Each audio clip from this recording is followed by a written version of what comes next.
Kwa hiyo naomba mkasimamie maadili kwenye utumishi wa umma. Tumeharibika leo hii.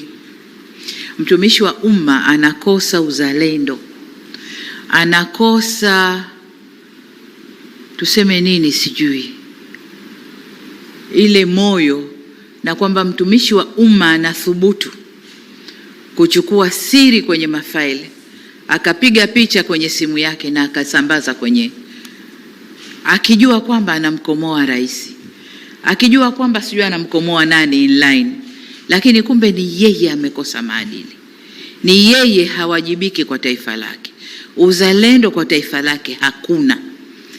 Kwa hiyo hayo ni mambo ambayo yapo. Hilo ni moja, lakini kuna mengi ndani ya utumishi wa umma.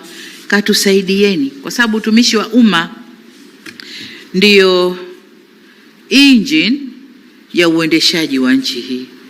Kwa hiyo katusaidieni viongozi kuwa na nini. Lakini kuna mradi ambao mmeuanzisha na umenifurahisha, wa kuanza kuwajenga watoto huku na maadili ya umma, whether kupitia mashuleni au wapi, lakini nimesoma somewhere kwamba tume sasa inataka kuanza kujenga maadili kwa vijana, aidha walioko universities au sekondari, lakini wakuwe na yale maadili.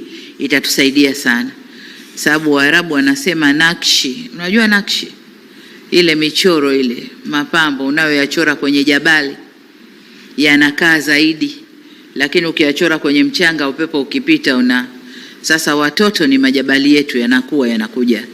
Kwa hiyo mkijenga akili zile, mkizianza sasa hivi, zitakaa vizuri kuliko sisi wakubwa. Jitu lishapotoka huko nje, unaliteua, unaliweka, linakwenda na imani yake ile ile. Nikifika watanijua, baada ya miaka miwili mimi nataka niwe somebody, nionekane, badala ya kutumikia nchi anajitumikia mwenyewe.